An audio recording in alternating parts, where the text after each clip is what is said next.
भगवद गीता अध्याय 6 ध्यान योग। भगवान श्री कृष्ण ने कहा, जो अपने निर्धारित कर्तव्यों का पालन करता है और उन कार्यों के परिणामों का त्याग कर देता है, वह एक योगी एवं सन्यासी है। केवल अपने कर्मों का त्याग करके बिना कोई कार्य किए कोई भी सन्यासी नहीं बन सकता। हे पांडुपुत्र, जिसे सन्यास कहा जाता है वह दस्ल योग के समान ही होता है। इंद्रियों को संतुष्ट करने की इच्छा का त्याग किए बिना कोई कभी योगी नहीं बन सकता।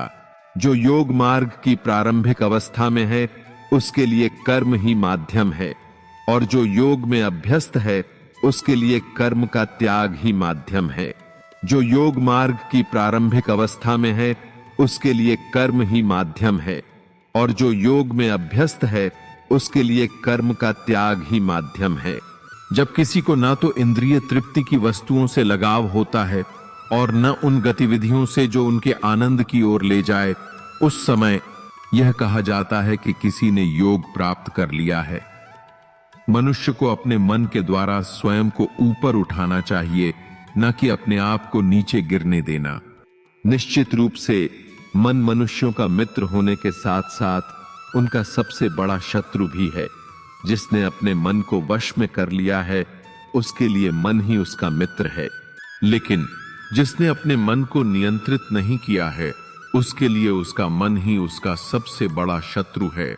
जिन्होंने अपने मन को वश में कर लिया है और जो शांत हैं, उन्हें परमात्मा परम चेतना की अनुभूति प्राप्त होती है। ऐसे व्यक्तियों के लिए सर्दी गर्मी, सुख दुख एवं मान अपमान सभी एक समान होते हैं। जो योगी अपने ज्ञान एवं आत्म साक्षात्कार के कारण आत्म संतुष्ट रहता है, वह योगी अपने आध्यात्मिक स्वभाव में स्थित रहकर एवं अपने इंद्रियों को वश में रखकर सभी वस्तुओं को एक समान रूप से देखता है, चाहे वह कंकर हो या पत्थर हो या सोना हो।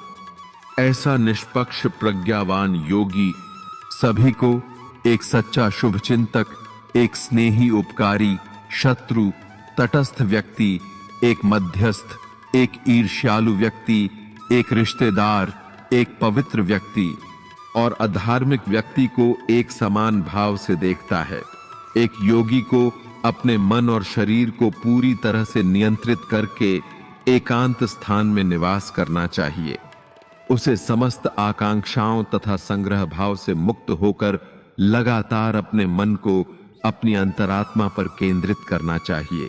योगी को एक निर्मल वातावरण में एक ऐसा आसन स्थापित करना चाहिए जो न तो बहुत ऊंचा हो न बहुत नीचा।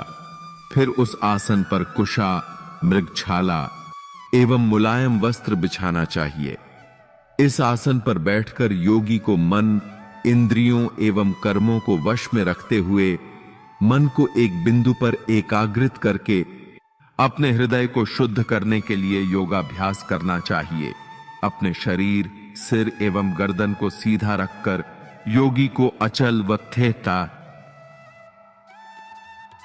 स्थिर रहना चाहिए, और इस अवस्था में किसी अन्य दिशा पर बिना दृष्टि डाले अपनी नाक के सिरे को ताकते रहना चाहिए। अविचलित, निर्भय और ब्रह्मचर्य का पालन करते हुए उसे बैठकर मुझे ही अपना सर्वोच्च लक्ष्य मानते हुए मुझ पर ध्यान लगाकर अपने मन को वश में करना चाहिए। इस तरह योगी भौतिक इच्छाओं से अपने मन को हटाकर उसे नियंत्रित कर लेता है।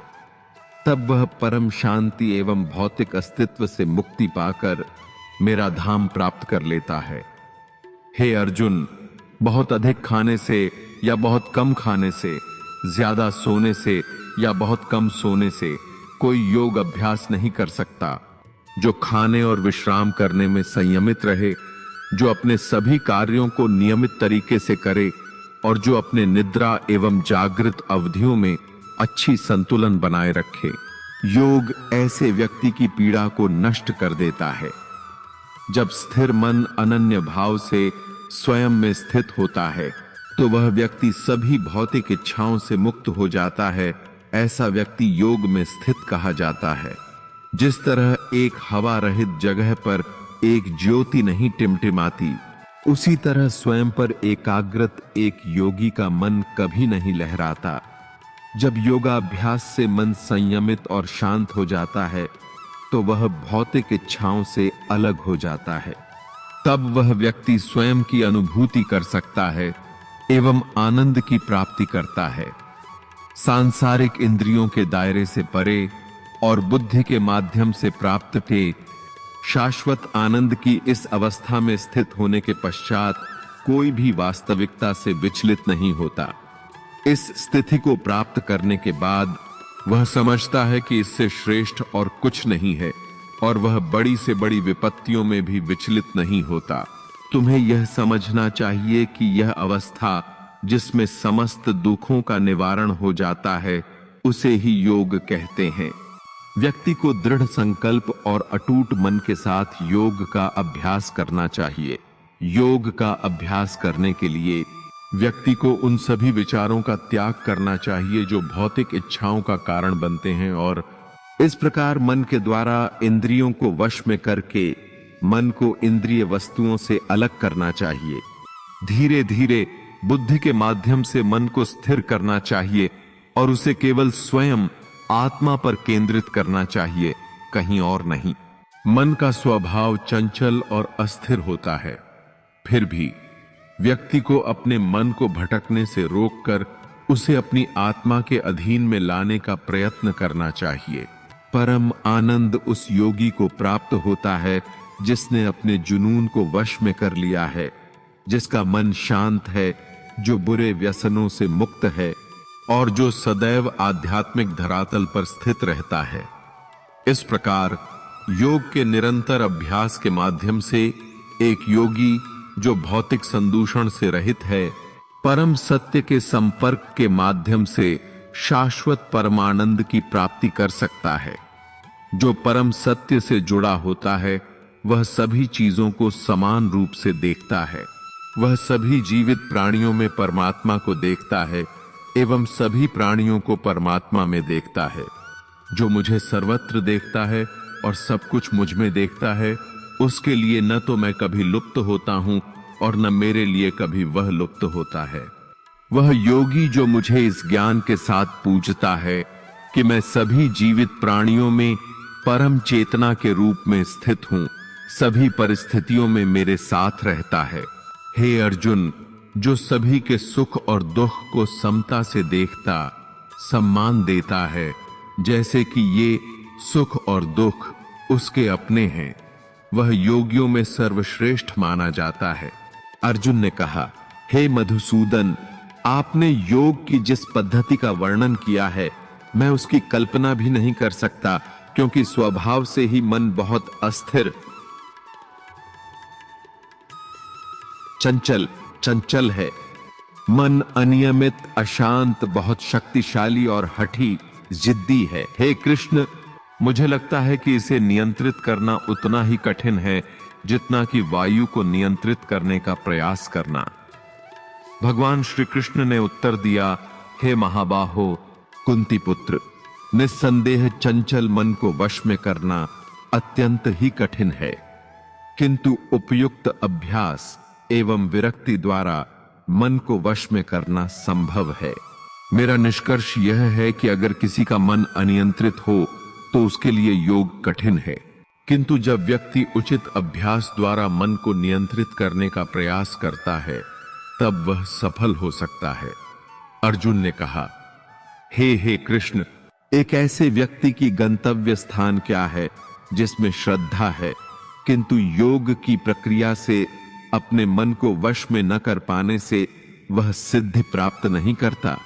हे महाबाहु कृष्ण, क्या ऐसा व्यक्ति आध्यात्मिक पथ पर भ्रमित होकर बिना आश्रय के बिखरे बादल की भांति विनष्ट हो जाता है? हे कृष्ण, केवल आप ही मेरा संदेह पूरी तरह से मिटा सकते हैं, कोई और नहीं। भगवान श्री कृष्ण ने उत्तर दिया, हे पार्थ, ऐसा व्यक्ति न इस जन्म में न अगले जन्म में विनष्ट होता है। जो धर्म का आचरण करता है वह कभी भी दुर्भाग्य का सामना नहीं करता। जो योग के अभ्यास से भटक जाते हैं वे स्वर्गिक लोकों को प्राप्त करते हैं और कई वर्षों तक वहीं रहते हैं।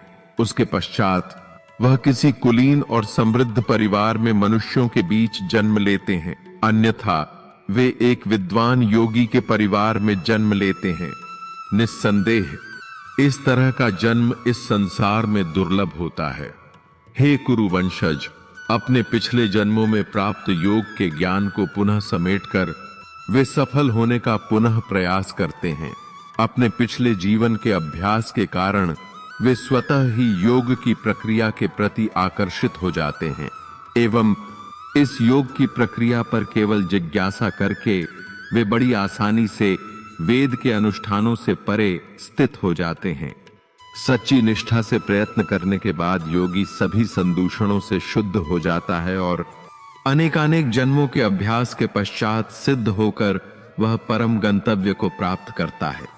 ऐसा योगी एक तपस्वी जो घोर तपस्या करता है, एक ज्ञानी जो बौद्धिक खोज द्वारा पूर्णता को प्राप्त करने की कोशिश करता है और एक कर्मी जो वैदिक अनुष्ठानों द्वारा मोक्ष पाने की कोशिश करता है से भी श्रेष्ठ होता है।